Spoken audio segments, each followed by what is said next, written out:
حضرت یونس علیہ السلام اللہ کے نبی تھے اور آپ کو قوم نینوا کی طرف بھیجا گیا۔ نینوا موجودہ عراق کے علاقے میں ایک بڑا شہر تھا جہاں ہزاروں لوگ رہتے تھے، مگر اس قوم کی سب سے بڑی خرابی یہ تھی کہ وہ اللہ کو چھوڑ کر بتوں کی عبادت کرتی تھی، نافرمان تھی اور گناہوں میں ڈوبی ہوئی تھی۔ یونس علیہ السلام نے اپنی قوم کو نرمی، محبت اور حکمت سے سمجھایا، ایک اللہ کی عبادت کرو، گناہوں سے توبہ کرو، نافرمانی چھوڑ دو، اللہ کا عذاب حقیقی ہے، اس سے بچو۔ لیکن قوم نے بات نہ مانی، وہ مذاق کراتی، انکار کرتی اور ہدایت سے دور ہوتی گئی۔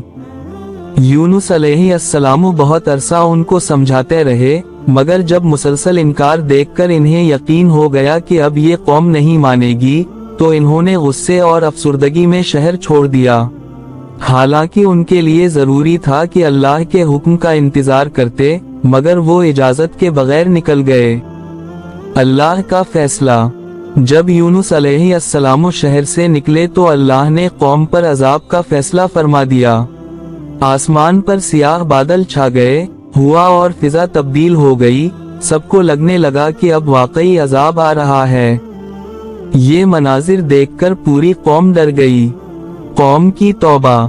قوم ایک جگہ جمع ہوئی، بچوں کو الگ کیا، ہر کوئی روتا ہوا اللہ کے حضور جھکا۔ یا اللہ، ہم نے غلطی کی، ہم تیری طرف لوٹتے ہیں، ہمیں معاف فرما۔ اللہ سچی توبہ قبول کرنے والا ہے، اس نے ان لوگوں سے عذاب ٹال دیا۔ سمندر کا سفر۔ یونس علیہ السلام دوسری طرف پہنچے تو ایک بحری جہاز ملا، وہ اس پر سوار ہو گئے۔ جہاز کچھ دور گیا تو سمندر میں شدید طوفان آ گیا۔ ملاحوں نے کہا، اس سے زیادہ یہ طوفان تب تک ختم نہیں ہوگا جب تک ہم جہاز کا بوجھ کم نہ کریں۔ قرعہ ڈالا گیا اور بار بار یونس علیہ السلام کا نام نکلا۔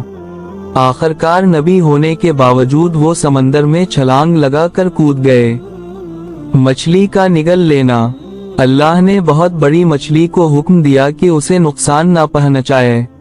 مچھلی نے یونس علیہ السلام کو پورا نگل لیا، لیکن ان کا جسم نہ بال خراب ہوا نہ کوئی تکلیف پہنچی۔ یونس علیہ السلام نے خود کو تاریکی کے اندر تاریکی میں پایا۔ رات کی تاریکی، سمندر کی تہ، مچھلی کے پیٹ کی گھپ اندھیرا۔ اس اندھیرے میں نبی علیہ السلام نے وہ عظیم دعا پڑھی جسے قرآن میں ذو النون کی دعا کہا جاتا ہے۔ تیرے سوا کوئی معبود نہیں، تو پاک ہے، بے شک میں ہی ظالم تھا۔ اللہ نے اس دعا کو قبول کیا۔ مچھلی نے حکم الہی سے یونس علیہ السلام کو کنارے پر صحیح سلامت اگل دیا۔ صحت کی بحالی۔ کنارے پر آپ بہت کمزور تھے، اللہ نے شفایابی کے لیے ایک سایہ دار یقطین کدو کا درخت اگایا۔ دودھ پلانے کے لیے ایک مادہ جانور بھیجا۔ جب صحت بحال ہو گئی تو اللہ نے فرمایا، اس سے زیادہ اپنی قوم کی طرف واپس جاؤ، وہ ایمان لا چکے ہیں۔ یونس علیہ السلام جب قوم میں واپس آئے تو وہ سب ایمان والے اور عاجزی والے تھے۔ اللہ نے ان سب کو دنیا کی زندگی میں بھی نعمتیں عطا کی۔ حضرت یونس علیہ السلام کی داستان ہمیں یہ سکھاتی ہے، مشکل میں اللہ کی طرف رجوع نجات دیتا ہے۔ توبہ حقیقی ہو تو عذاب ٹل جاتا ہے۔